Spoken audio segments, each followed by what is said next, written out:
Olá, galera! Bom dia! Pessoal, vocês puderam observar que a gente na aula anterior abordou transformações químicas.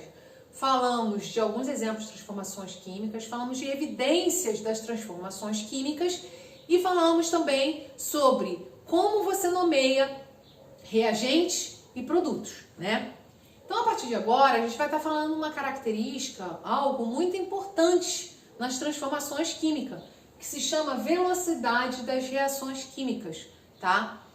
Então, esse slide inicial aqui, ele está demonstrando exatamente a diferença. Todos esses três são reações químicas, porém, você observa que cada uma tem o seu tempo para acontecer. Exemplo, a vela, ao você colocar o calor aqui, forma a chama, fogo, né? Isso aqui acontece em segundos. Isso aqui é um processo de transformação química? Sim. O ferro, no caso aqui é um prego. O prego, a oxidação do prego, que é a ferrugem, é uma transformação química? Sim. Mas isso daqui leva a mesma velocidade que isso? Não. Então, a partir daqui, a gente vai estar falando sobre a velocidade das reações químicas, tá? E tá inclusa lá na sua página 40 até a página 43 do seu livro didático.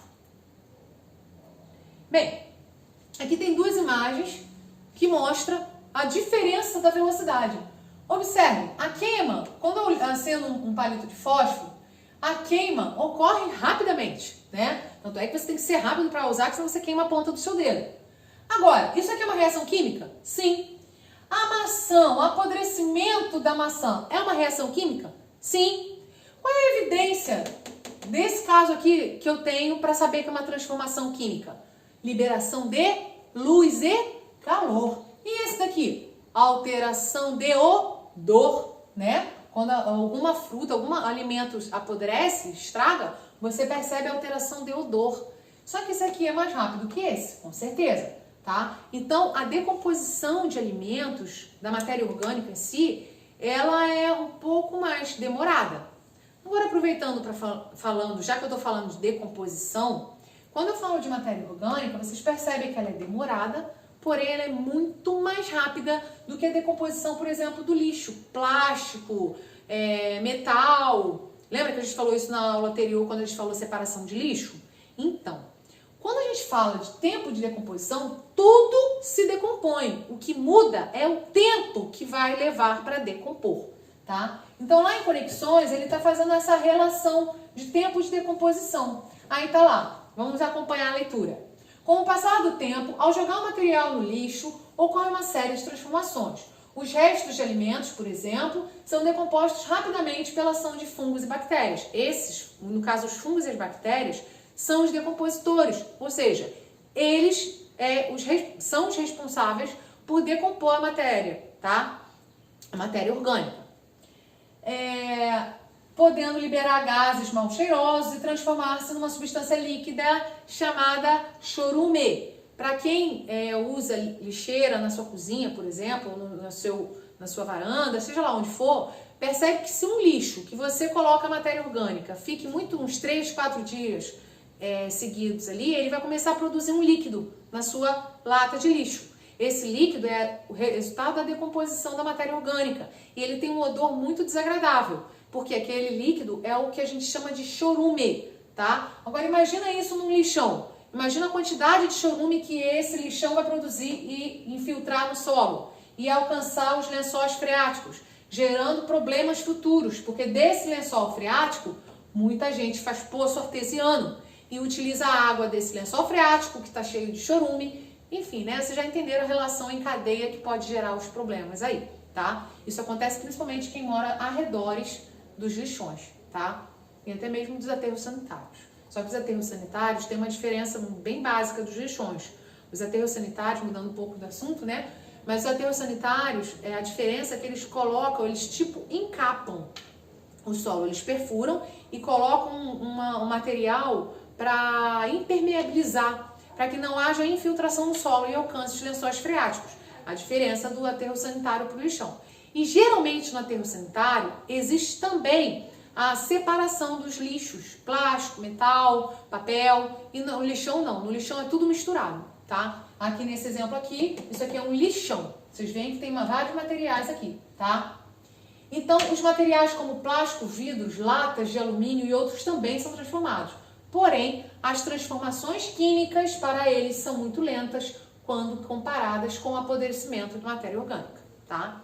Então, novamente, a gente vendo, nós podemos ver que vai ter mais uma prática, mais um experimento para vocês fazerem. Também, esse experimento, geralmente vocês têm esse material em casa, bem mais fácil de fazer, né, do que na unidade 3, muitos dos experimentos teria que ter materiais que vocês teriam que comprar. Nesse daqui, você vai precisar só de 2 cascas de ovo, uma você vai triturar e a outra não, tá? Vinagre, esse vinagre aqui no livro vai estar pedindo vinagre de álcool branco, mas se você não tiver vinagre de maçã, por exemplo, pode usar, tá? É que vinagre de álcool ele reage mais rápido, tá? E na outra situação, na outra prática, que são 2 práticas aqui, na outra prática você vai precisar de 3 comprimidos efervescentes. Esse comprimido efervescente, geralmente as pessoas usam para tomar vitamina C, tá? Exemplo de marca Redoxon, tá? São exemplos de comprimidos efervescentes. Água fria, água a temperatura ambiente e água quente. Nessas 2 práticas, vocês vão fazer o seguinte. Na primeira, vocês vão colocar 2 copos, os 2 copos vão estar com vinagre. Num copo você vai colocar a casca de ovo inteira e no outro você vai colocar a casca de ovo triturada. E aí você vai observar o que vai acontecer aqui, tá? Vocês vão responder a letra A e a B. Só que aqui embaixo ele já diz o que vai acontecer, né? Então, vocês vão observar que a reação vai ocorrer muito mais rápida na casca de ovo triturada.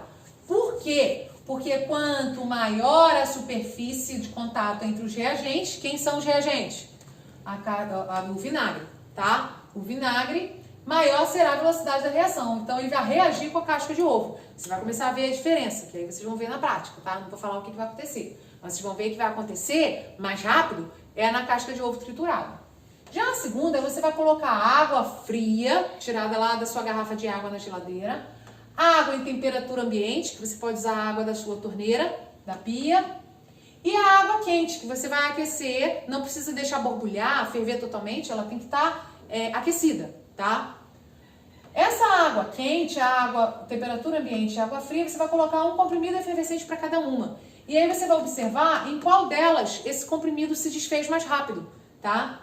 E aí, mesma coisa, vocês vão responder a letra A e a B. Porém, aqui embaixo ele já diz mais ou menos o que vai acontecer, tá? Quanto maior for a temperatura do sistema, maior será a velocidade da reação. Ou seja, na água quente ele vai se desfazer muito mais rápido, ok? Bem, então dando continuidade, reações químicas do corpo humano. A gente falou de várias transformações químicas, mas está falando de transformações químicas ao nosso redor. Só que você, dentro do teu corpo, em você acontece várias reações químicas. Várias são várias, milhões, tá? Inclusive você ao inspirar e expirar é uma reação química, que é o processo chamado de respiração. Nessa respiração está acontecendo 2 tipos de respiração, né? A respiração pulmonar, que é quando você faz a inspiração, e a respiração celular, que vocês vão aprender no 3º bimestre, o que é, tá? Então, só aí vocês já viram que tem 2 processos de reação química, dentre outros. Aqui está citando alguns exemplos, tá?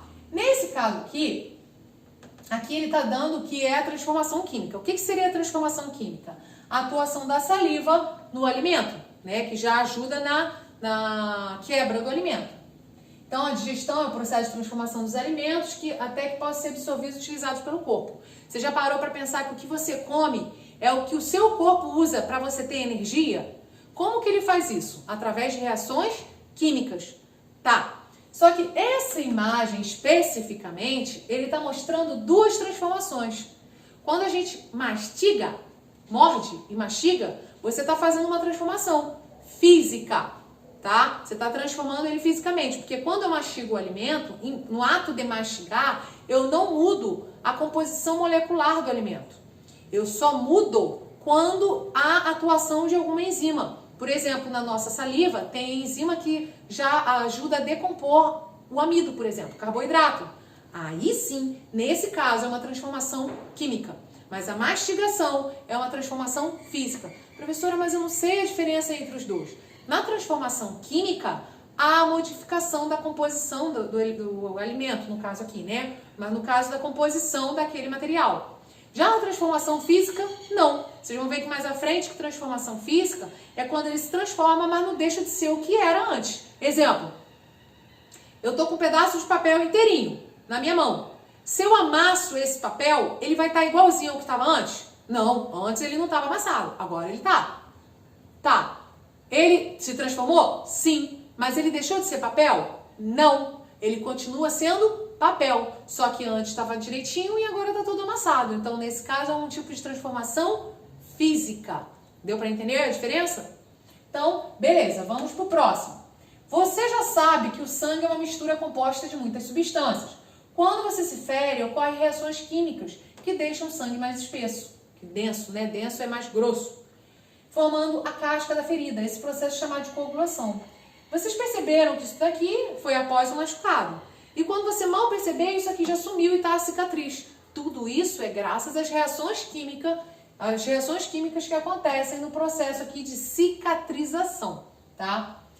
Outro exemplo. Vocês já perceberam que você come e você bebe água e essa água é eliminada do seu corpo de várias formas, mas a principal que você consegue observar melhor é a urina. Mas você pode eliminar pelo suor, pela saliva, pela lágrima, né? Nesse caso aqui, ele está mostrando a urina. Com tantas reações químicas ocorrendo, você deve estar pensando, para onde vão todas as substâncias que são produzidas e não serão aproveitadas? O corpo humano tem vários mecanismos para eliminar essas substâncias, como a produção de urina é um exemplo. Mas as fezes que você elimina também é uma transformação. Vocês percebem que ela não entrou daquele jeito que está saindo, né? Então, isso é uma transformação química. Outro detalhe, a respiração, a coordenação de atividades dependem da combinação de diversas reações químicas que ocorrem em diferentes partes do corpo, relacionando informações do sistema nervoso com os demais sistemas de forma integrada. Quando você pensa, quero dobrar minha perna, e aí você dobra, até você pensar e até a sua perna dobrar, houve vários impulsos nervosos para que isso acontecesse.